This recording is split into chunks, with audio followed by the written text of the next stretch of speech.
চতুর্দিক থেকে এমন একটা আচার আচরণ করা হচ্ছে যেন এই কালিমা খচিত পতাকা লাগানোর মাধ্যমে বড় কোনো একটা অপরাধ করে ফেলা হয়েছে। ফলে দ্রুততার সাথে এই কালিমা খচিত পতাকাটা নামিয়ে ফেলা হলো।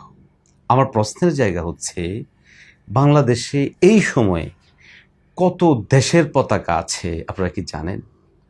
এই সময়ে বাংলাদেশের কত বাড়িকে, গাড়িকে, রাস্তাকে, কালভার্টকে ভিন্ন দেশের পতাকার কালার দিয়ে মুড়ে দেওয়া হয়েছে, এই হিসেব কি আছে?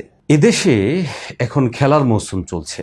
খেলার মৌসুম ছাড়াও এদেশে বিভিন্ন সময়ে বিভিন্ন দেশের পতাকা আমরা উঠতে দেখি।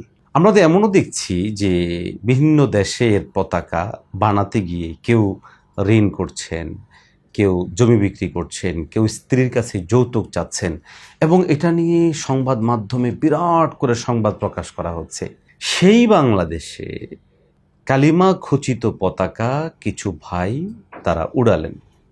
বাস বিভিন্ন দিক থেকে এর বিরুদ্ধে ভয়ঙ্কর ভয়াবহভাবে প্রচারণা, প্রোপাগান্ডা, মিথ্যাচার, অপবাদ দেওয়া শুরু হয়ে গেল, এবং চতুর্দিক থেকে এমন একটা আচার আচরণ করা হচ্ছে যেন এই কালিমা খচিত পতাকা লাগানোর মাধ্যমে বড় কোনো একটা অপরাধ করে ফেলা হয়েছে। ফলে দ্রুততার সাথে এই কালিমা খচিত পতাকাটা নামিয়ে ফেলা হলো।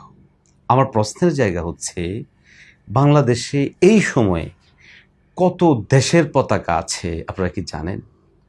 এই সময়ে বাংলাদেশের কত বাড়িকে, গাড়িকে, রাস্তাকে, কালভার্টকে ভিন্ন দেশের পতাকার কালার দিয়ে মুড়ে দেওয়া হয়েছে, এই হিসেব কি আছে? নাকি এগুলোর কোনো হিসাব রাখার প্রয়োজন নাই? যত হিসাব, যত আচরণ সব শুধু কালিমা খচিত এই পতাকার সাথে। আপনারা কারা ভাই? এদেশেও যদি ভিন্ন দেশের পতাকা, ব্রাজিলের পতাকা উঠতে পারে, আর্জেন্টিনার পতাকা উঠতে পারে, বিভিন্ন দেশের পতাকা উঠতে পারে, তাহলে কালিমা খচিত পতাকা উঠতে অসুবিধাটা কোথায়?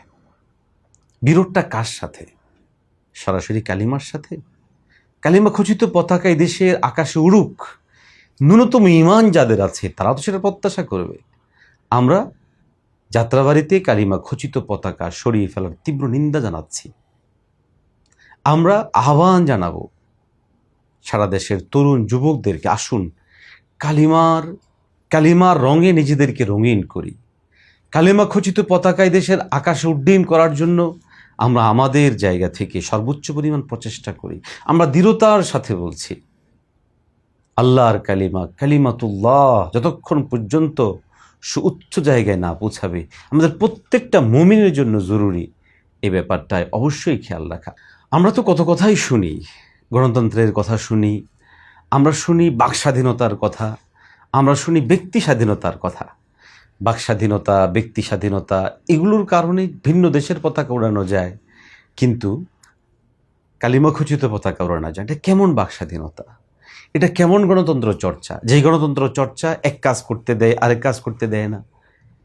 যে গণতন্ত্র চর্চা একটা পক্ষাবলম্বন করে অপর পক্ষকে ধরাশায়ী করার জন্য চেষ্টা করে, ধরাশায়ী করার জন্য তারা সামগ্রিকভাবে নিজেদের পক্ষ থেকে বিভিন্ন প্রকার আয়োজন করে, আমরা মনে করি এটা অগণতান্ত্রিক, এটা আমাদের ব্যক্তিগত অধিকার হনন, এবং এটা ব্যক্তিগত স্বাধীনতার উপরে পরিপূর্ণ আঘাত। আমরা এর তীব্র নিন্দা ও প্রতিবাদ জানাচ্ছি।